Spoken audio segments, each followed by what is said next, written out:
Good evening from New York. 2010's lame duck session of Congress produced a string of victories for President Obama and the Democrats.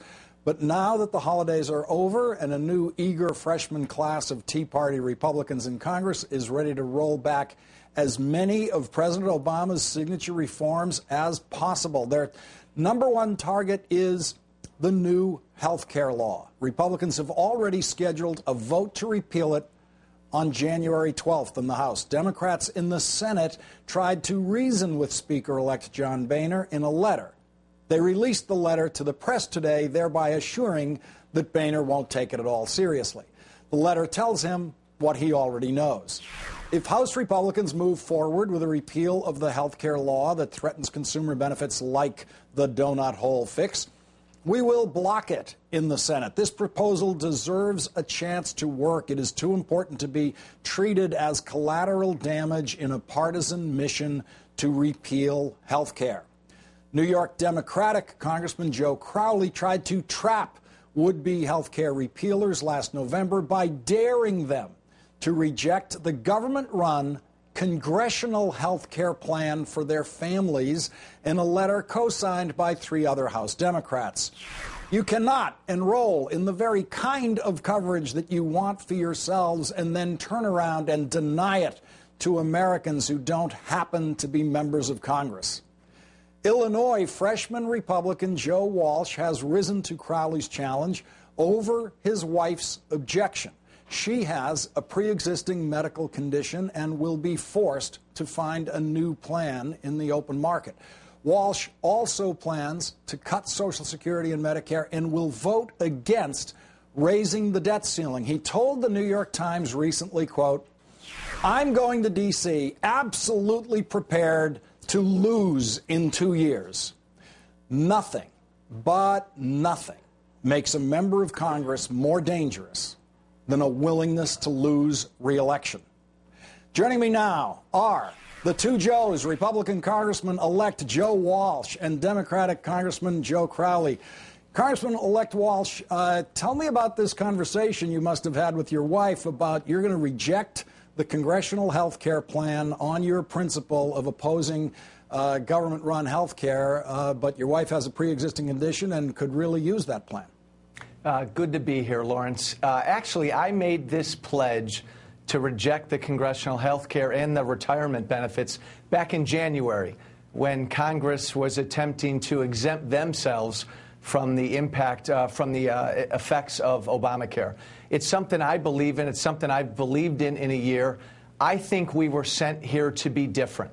I think that the American people are sick of politicians on both sides of the aisle who act differently than the American people. I don't want the American people to have to pick up the tab for my health care. That's not an easy decision. But a lot of Americans these days have to make very difficult decisions when it comes to their health care. I'm going to have to go out into the private marketplace and find the health care for myself and my wife. I don't want to burden the American taxpayer. And with all due respect to Congressman Crowley, it wasn't his challenge I accepted. This is something that I've been talking about now for almost a year. Congressman Crowley, 2-year challenge. The truth of it is the Congressional plan is like most employer plans. You actually pay into it money right out of your pocket. You make premium payments. You make co-payments. Your employer also helps with the premium. It's a standard employer-provided style program in which people think it's just free for senators and congressmen, which it isn't. So just to get the right description of it out there. But, hey, so much for your challenge. Looks like Joe Walsh is willing to stick with his principle here. Does that surprise you? Well, thank you, Lawrence. But let me just say that I appreciate Mr. Walsh and his position, at least he's being honest and being true about it. The reality is that most of the people who are saying they're rejecting the government subsidized, because working for the Congress, we are subsidized by the government in terms we do pay into it, as you so well explained. But others who have said they're also going to forego the Congressional health benefits, they have a plan B.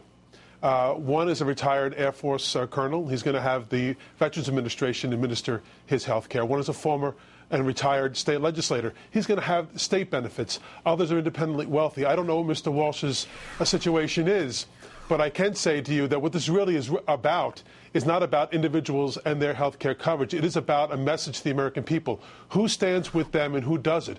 Who wants to see this health care coverage seen through and who wants to repeal it? Mr. Walsh ran against the bill that we passed that would deny people who have previous existing conditions, like his wife, the ability to get health insurance. We're trying to unravel that. He would undo or unravel a bill that would require insurance companies to pay 80% of the money they have on the benefits given to their clients. They would like to unravel that. I would not, and my colleagues, Democrats, would not like to see that unraveled. Congressman-elect Walsh, you see the Democrats are isolating certain very popular provisions of the health care bill that they passed, including the so-called donut hole provision, which is part of the Medicare prescription drug program. It makes it much cheaper for people at certain income levels to get their prescription drugs under Medicare.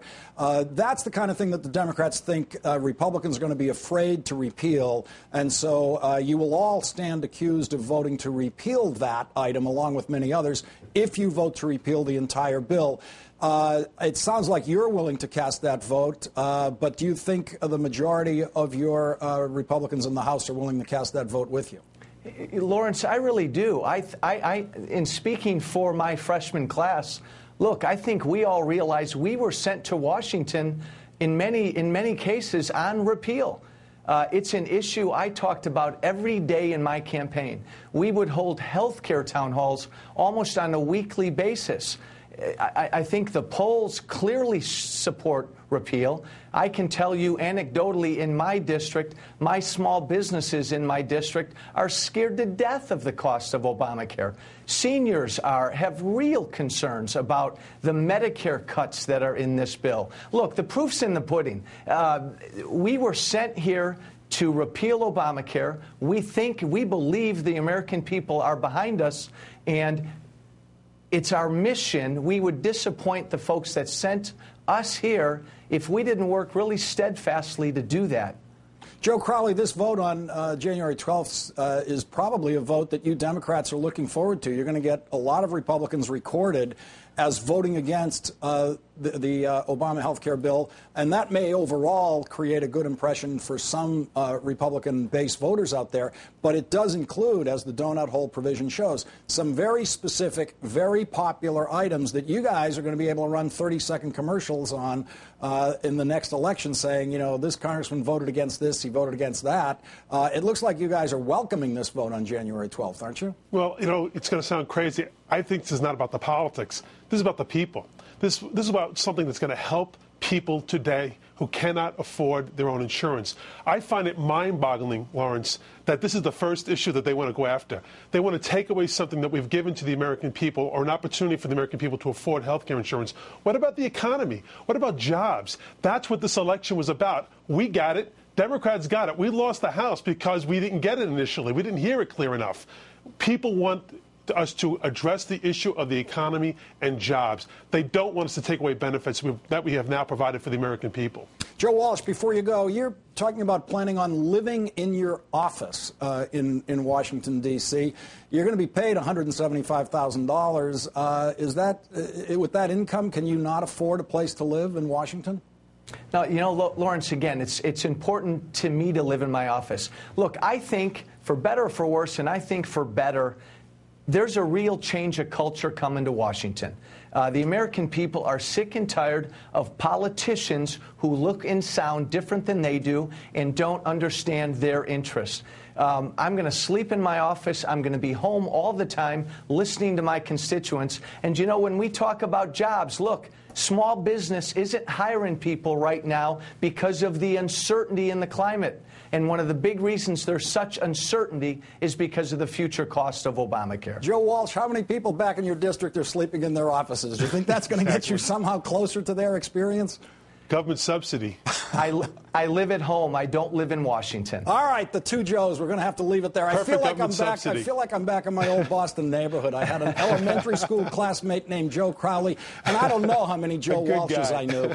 Congressman Joe Crowley, Democrat of New York. Congressman-elect Joe Walsh, Republican of Illinois. Thank you both. Thank you, Lawrence. Thank you. Thanks, Lawrence.